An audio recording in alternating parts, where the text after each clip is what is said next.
En el libro de Lucas, capítulo 12, tenemos un relato en donde al Señor le piden, o lo voy a leer directamente, Lucas capítulo 12, versículo 13 dice, le dijo uno de la multitud, Maestro, di a mi hermano que parta conmigo la herencia. Mas él le dijo, Hombre, ¿quién me ha puesto sobre vosotros como juez o partidor?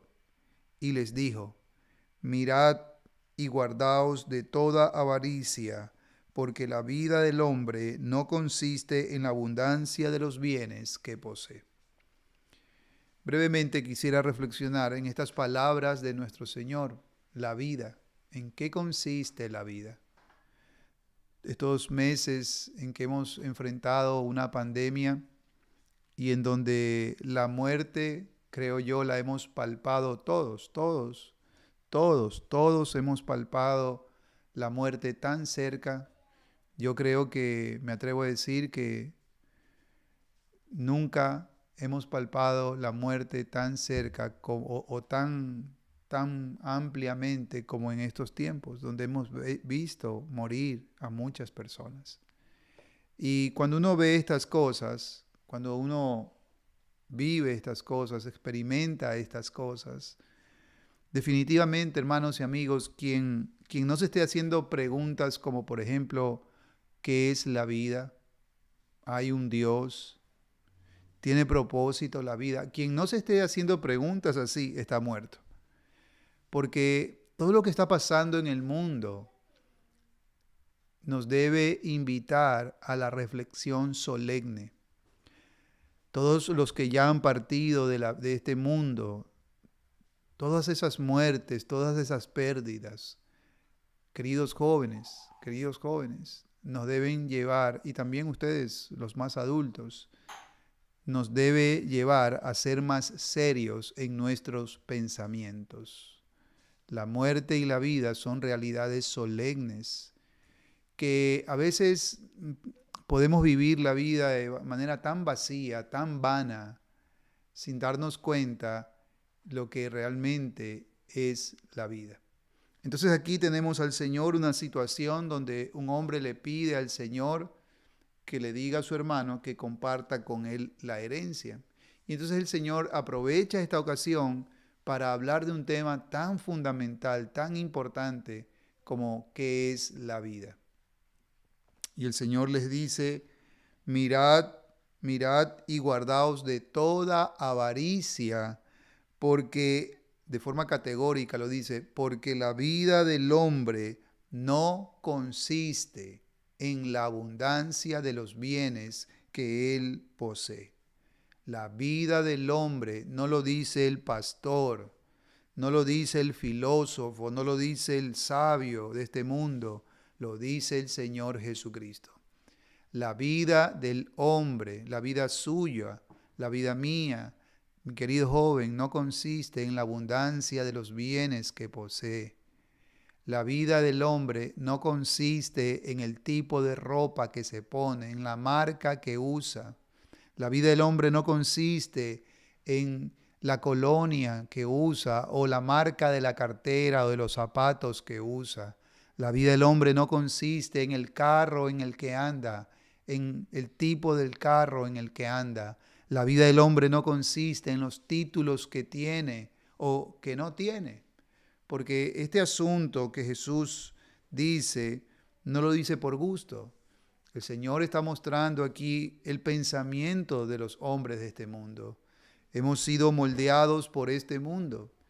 Los que tienen piensan que su vida gira en torno a esa riqueza, y los que no tienen esa riqueza piensan lo mismo y por eso la quieren tener, porque el mundo nos ha hecho creer que nuestra vida consiste en la abundancia de los bienes que podamos tener y en la calidad de esos bienes.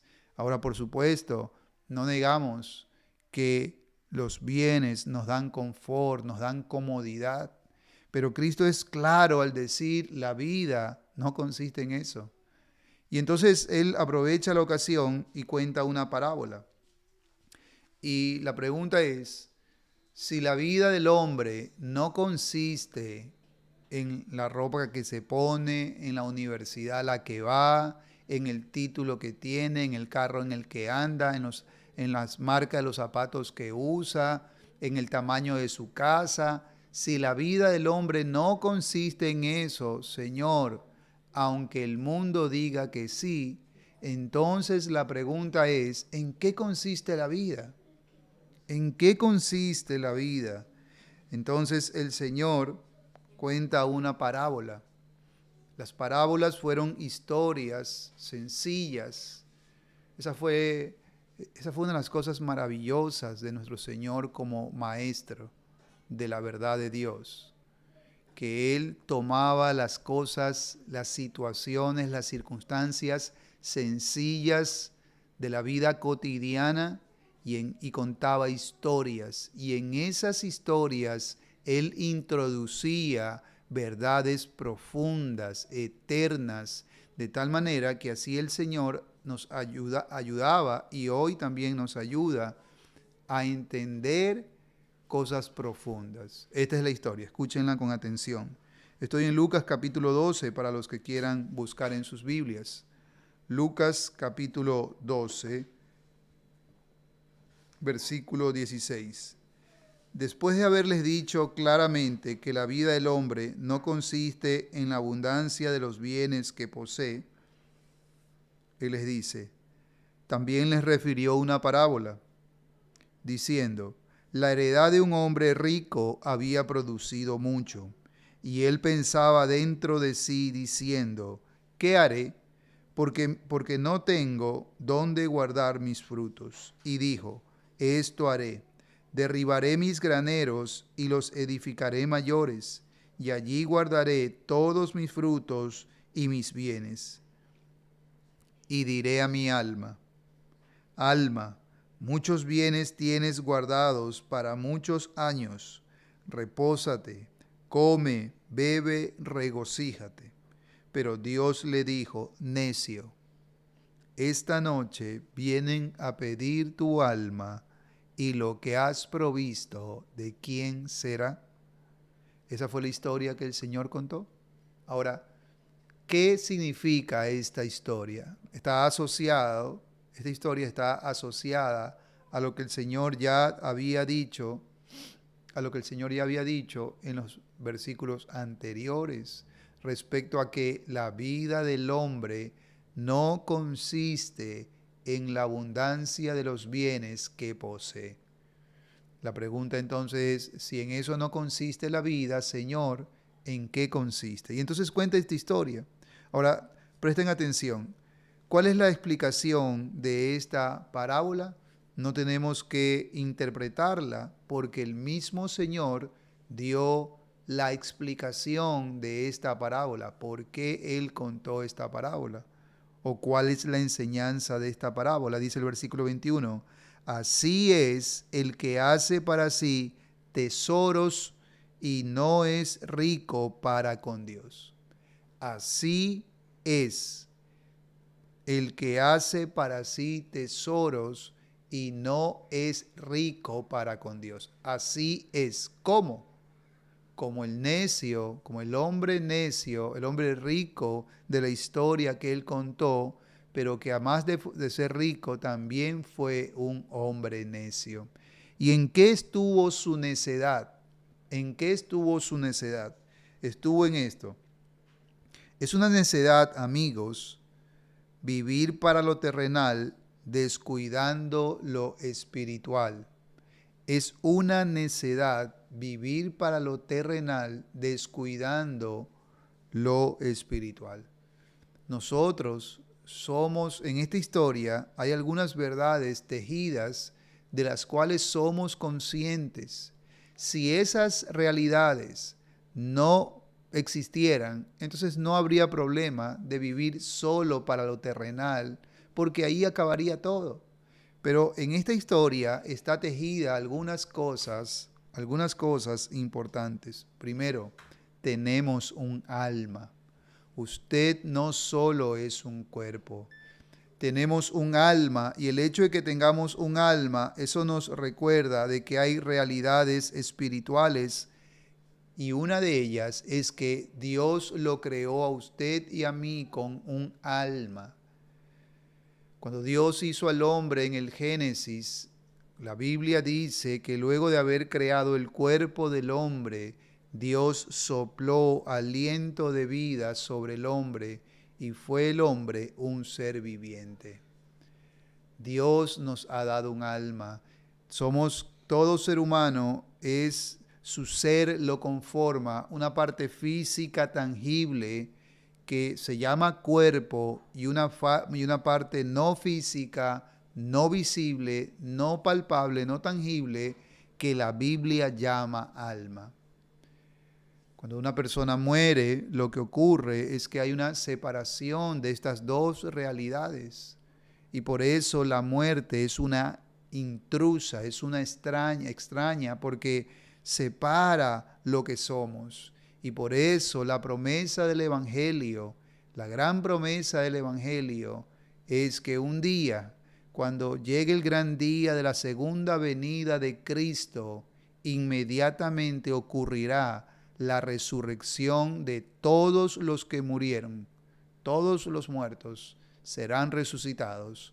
Unos serán resucitados para juicio y otros serán resucitados para la eternidad con Dios. Y precisamente esta es una realidad. Número uno,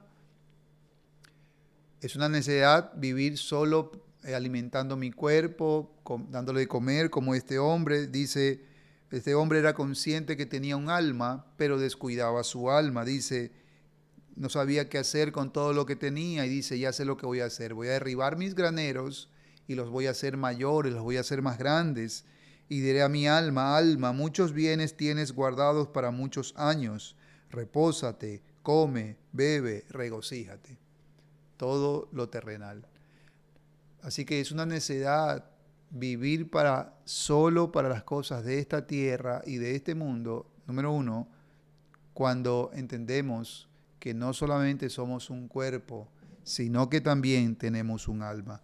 Pero en segundo lugar, es una necedad vivir solo para las cosas de esta tierra, las cosas temporales de este mundo, cuando entendemos que vamos a morir y que daremos cuentas a Dios, que es la tercera realidad. Hay un Dios. Entonces tengo un alma, voy a morir y hay un Dios vivo y verdadero ante el cual me presentaré y le rendiré cuentas. La Biblia dice que está establecido que los hombres mueran y después de esto el juicio. Muchas personas, especialmente los jóvenes, pero en general las personas, viven ajenas a la realidad de que van a morir y piensan que tienen asegurada la vida cuando no lo saben, cuando podríamos morir, hoy mismo podríamos morir. Y habrá sido entonces una necedad. Cuando los hombres están muriendo, nada de lo que hayan acumulado en esta tierra se llevarán. Y nada de esto tendrá sentido. ¿Notan? Entonces el Señor dice, necio, hoy vienen a pedirte tu alma, y lo que has provisto, ¿de quién será? Así es el que hace para sí tesoros y no es rico para con Dios.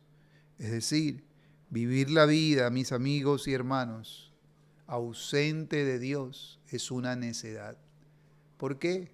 Es una necedad cuando se entiende que tengo un alma, que hay un Dios y que yo voy a morir y que cuando yo muera tendré que darle cuentas a Dios. ¿Qué sería entonces? Volviendo a la pregunta del Señor entonces, ¿recuerdan? El Señor dijo, la vida del hombre no consiste en los bienes que posee. Y entonces, ¿en qué consiste la vida? ¿En qué consiste la vida?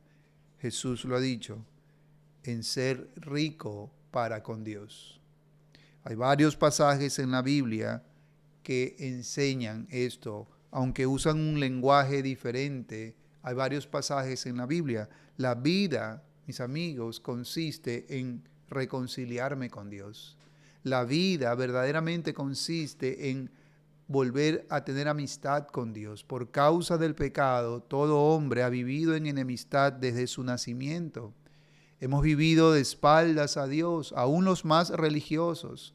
Hemos vivido de espaldas a Dios. ¿En qué consiste la vida? Consiste en volverme a Dios. Consiste en reconciliarme con Dios.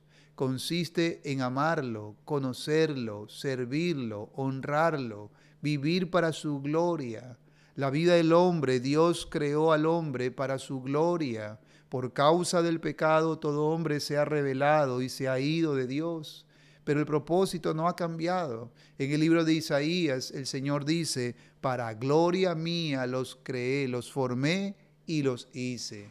En el libro de Eclesiastés, capítulo 12, en los últimos versículos, el autor bíblico dice, el fin de todo el discurso oído es este: teme a Dios y guarda sus mandamientos, porque este es el todo del hombre. En eso consiste la vida. ¿Lo notan? La Biblia, todos los textos bíblicos apuntan hacia la misma dirección. Salimos de Dios y a Dios volveremos. Entonces, si salimos de Dios y a Dios volveremos, ¿no le parece que en este tránsito llamado vida debería ser lo mismo? ¿No le parece entonces que su vida y la mía debería ser dedicada a Él? ¿No le parece, joven, señorita, le suplico en nombre de Dios, que considere seriamente la vida suya y la mía no consiste en vivir para placeres mundanos y vanos? Y ni siquiera consiste para vivir la vida para cosas un poco más elevadas, como tener una profesión, casarme, tener una buena familia, lo cual es mejor que lo anterior. Pero no es la meta, no es la cúspide, no es la razón de nuestro existir. Y esa es la razón por la que muchas personas, estas que viven en este otro, digámoslo así, mejor nivel que aquellas que viven para los placeres vanos de este mundo, aún estas otras personas que, digamos, viven con valores un poquito más altos, aún ellas habrán fallado y descubrirán al final que han fallado. Porque aunque han tenido una buena vida en esta tierra, al vivir lejos de Dios también ellos, al mantenerse apartados de Dios, acariciando en su corazón su propia gloria por los logros obtenidos en esta tierra, que por cierto no los hubieran obtenido si Dios no hubiera querido, pero al vivir en ese nivel que a ellos les parece elevado, un día descubrirán que en comparación a lo que es vivir para la gloria de Dios, ese nivel en el cual ellos han vivido realmente es bajo. Por eso el Señor dijo, no os hagáis, Mateo 6, no os hagáis tesoros en la tierra, donde la polilla y el orín corrompen y donde ladrones minan y hurtan, sino haceos tesoros en el cielo, donde ni la polilla ni el orín corrompen y donde ladrones no minan ni hurtan. Pueden ver la similitud de las palabras del Señor aquí en Mateo 6 con Lucas 12. Guardaos de toda avaricia, porque la vida del hombre no consiste en cuánto logra acumular. Y si la vida no consiste en eso, mi amigo, no lo persigas. No lo persigas, por lo menos no de la forma en como muchos lo están haciendo. ¿Cómo lo están haciendo? Sacrificando lo más importante, sin tener tiempo para Dios, sin tener tiempo para otras cosas que son mayores. ¿Lo notan? Así es el que hace para sí tesoros y no es rico para con Dios. Así es el hombre, es un necio. Eso es lo que dijo Cristo. Dios le dijo, necio, esta noche vienen a pedir tu alma y lo que has provisto, ¿de quién será? Salimos de Dios y a Dios iremos. en este intermedio que llamamos vida, ¿no le parece que lo más sensato es mantener la línea? Salimos de Dios, viviré para Dios, porque para Dios voy. Que Dios nos conceda gracia, hermanos y amigos.